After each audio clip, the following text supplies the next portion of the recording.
Robert Valencia is a contributing writer for Global Voices, and he joins us tonight from Washington, D.C. Robert, good to see you.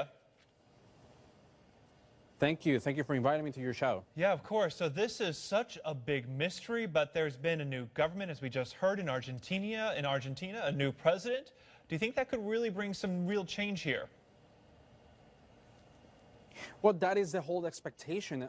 I mean, there has been a complete stagnation of this case for 11 months.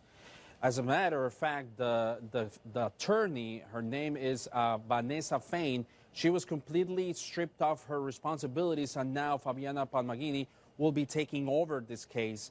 And it seems to me that this is a new beginning of this new investigation. I think all Argentinians deserve to know what had happened, number one, with Alberto Nisman, but also what happened in that terrible car bomb attack in 1994. But Robert, do you think we'll ever actually get firm answers to these questions, considering that this has been reviewed before, judges have dismissed it, and have said that there's basically nothing there? Well, exactly. And this is the main question. Why is it that the government did not protect Alberto Nisman when we were close to seeing the reality of what happened in 1994, and whether Cristina Fernández de Kirchner, then president of Argentina, had any involvement in covering up Iranian officials who were accused by Interpol and other international organizations, whether they had any kind of participation. So now we're not only are we dealing with one case, now we're dealing with two cases. So hopefully we'll get to the bottom of this for these two cases, for Nisman and for the 1994 attack in Amia. But are you optimistic? It is going to be a long process. Yeah, but Robert, are you optimistic that we'll actually ever get to the bottom of these cases, considering how much is unknown and how much of this is shrouded in mystery? Since the government is the one taking responsibility and is assuming the investigation, I am very optimistic. Absolutely. There's no question. So what do you think happened here? Do you have a theory on whether this was a suicide or a murder? There has been a discussion among journalists, experts, and it's really hard to decipher whether this was a homicide or it was a suicide.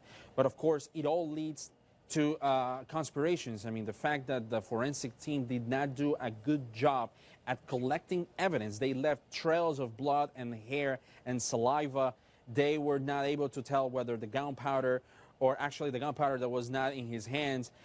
It all leads to a lot of conspiracy theories. I mean, we had the case that whether his body was really falling in the floor, whether he actually put a gun in his head, or whether there was some assailant in his apartment.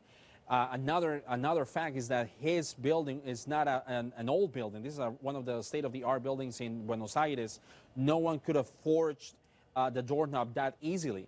So there's a lot of speculation. I tend to believe that this was some government, something related to the government, that someone at the governmental level participated in whether to instigate any kind of suicide thoughts on Nisman, or there was actually a hitman work. But there's definitely a lot of coincidence, and it all leads that it could be a lot of suspicion regarding the participation of the Argentinian government. Yeah, a lot of question marks and a lot of unknowns here. Hopefully we might soon get some answers from this new government there in Argentina. Robert Valencia, thanks so much for joining us tonight.